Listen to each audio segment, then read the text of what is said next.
Silakan Bunga. Baik, terima kasih Sahi.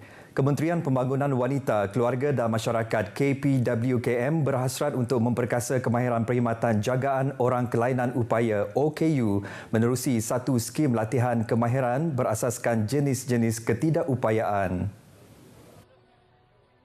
Menurut Menteri KPWKM, Datuk Seri Nancy Shukri, setiap kategori OKU seperti cerebral palsy dan autisma mempunyai keperluan dan kaedah jagaan yang berbeza. Satu skim latihan kemahiran di bawah bidang sosial perlu diwujudkan bagi melahirkan lebih ramai pelatih jagaan OKU yang dilengkapkan pengetahuan serta teknik secara mendalam ketika membimbing kanak-kanak OKU. Jadi maka dengan itu saya memang menyarankan agar kita memberi latihan, dan saya telah memohon kepada kerajaan supaya kita memberi perhatian kepada ini dan supaya mereka dimasukkan dalam golongan pelatih seperti mana di bawah TVET, so that kita dapat train. Tapi ini bukan di bawah TVET ya, walaupun di secara prinsipnya TVET memang melulus, tetapi oleh kerana kita di bawah sosial, maka kita perlu lakukan satu proses yang lain lagi supaya mereka ini ditrain di bawah satu skim sosial dan kita dapat melahirkan pelatih-pelatih yang lebih ramai untuk setiap negeri. Selain itu, Datuk Seri Nancy juga memberitahu pihaknya komited turun padang bagi melawat pusat-pusat kebajikan serta jagaan golongan OKU dan warga emas di seluruh negara bagi melihat keperluan penambahbaikan yang harus dilaksanakan demi kesejahteraan masyarakat. Beliau berkata demikian selepas lawatan rasmi ke Pusat Kebajikan Datuk Amar Hajah Jumaani di Satok, Kuching yang menempatkan Pertubuhan Pemulihan dalam Komuniti PPDK Seri Satok dan Pusat Aktiviti Warga Emas Pawe Seri Satok. Dalam lawatan tersebut, beliau turut menyampaikan sumbangan kepada PPDK Seri Satok dan Pawe Seri Satok.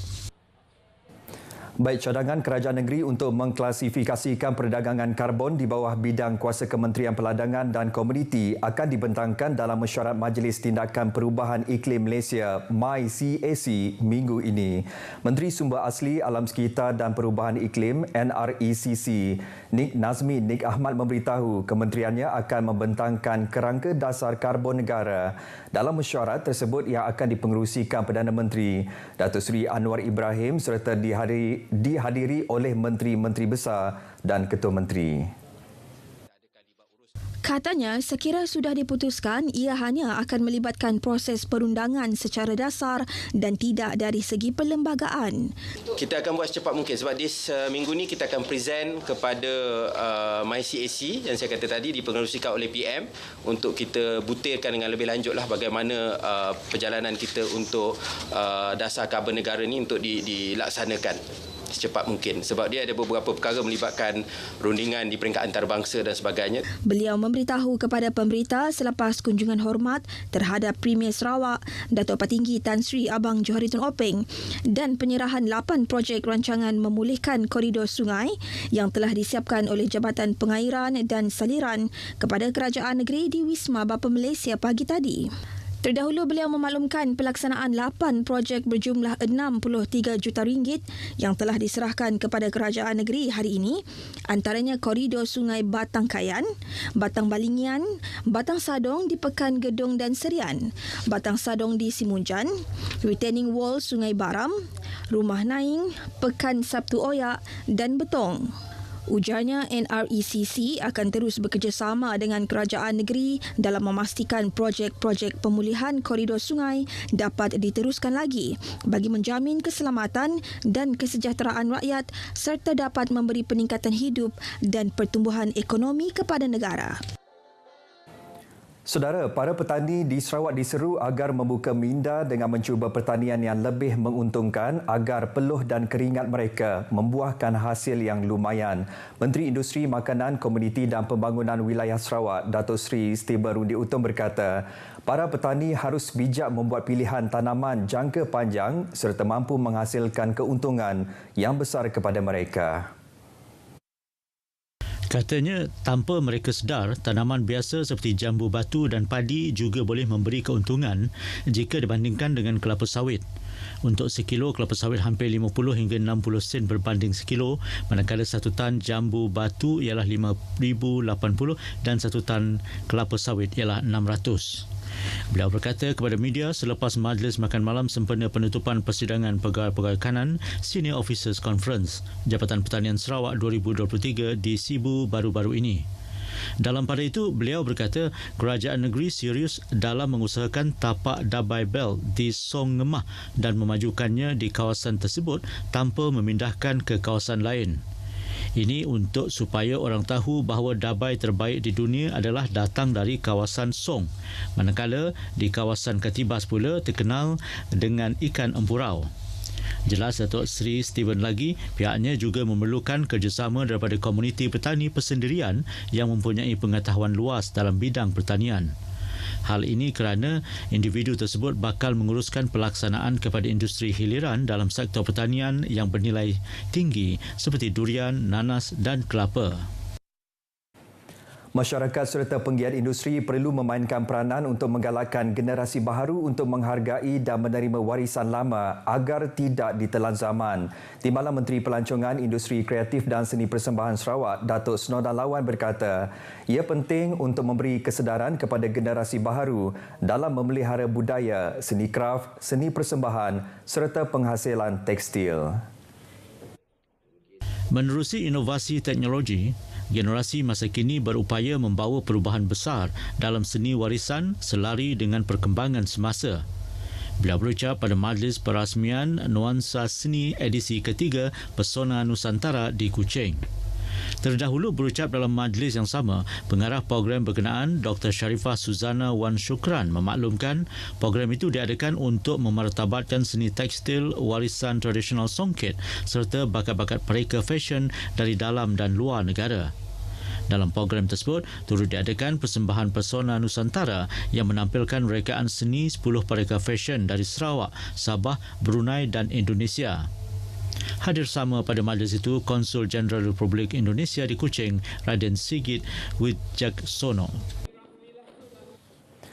Masyarakat harus sentiasa peka dan mengambil langkah proaktif untuk membendung wabak rabies dan penyakit demam denggi. Ahli Parlimen Tanjung Manis, Insinyur Yusof Abdul Wahab berkata, ini kerana kedua-dua wabak ini masih menular dalam kalangan masyarakat di bandar maupun luar bandar.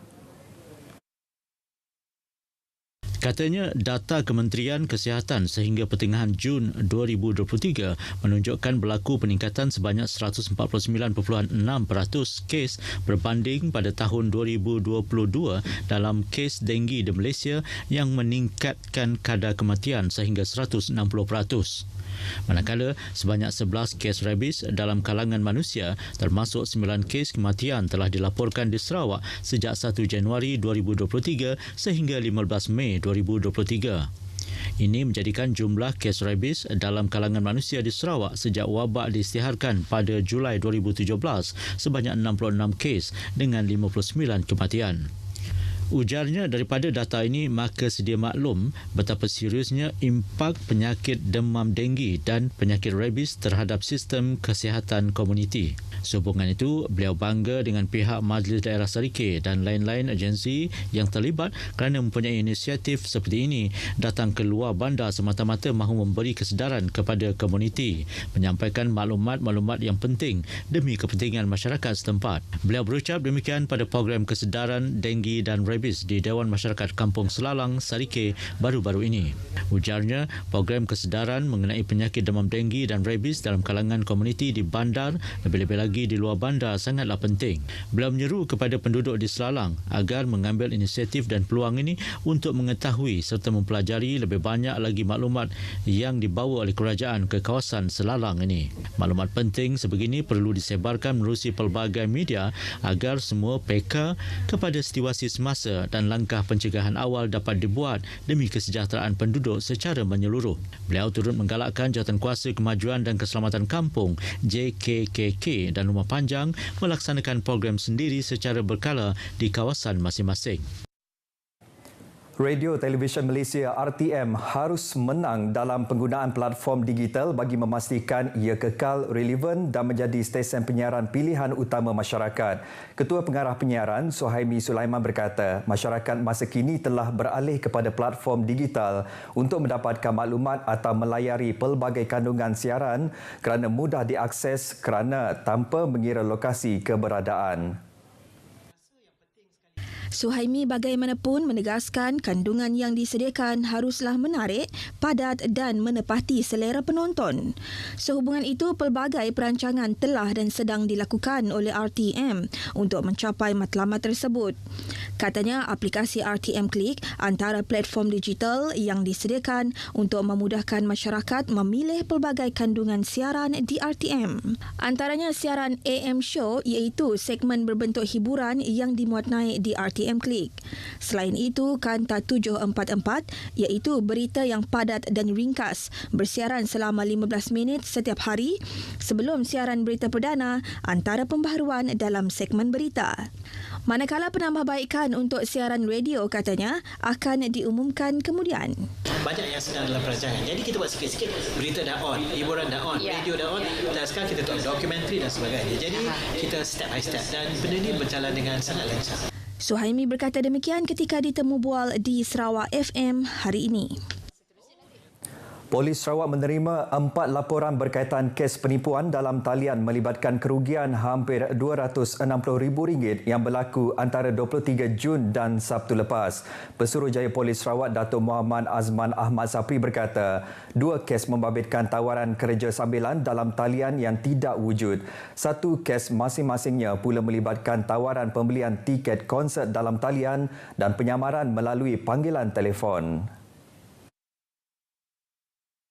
Beliau berkata, kes pertama berkaitan tawaran kerja sambilan dalam talian yang tidak wujud melibatkan seorang wanita 30-an yang merupakan eksekutif sebuah syarikat minyak di Bandar Miri pada 2 Julai lepas.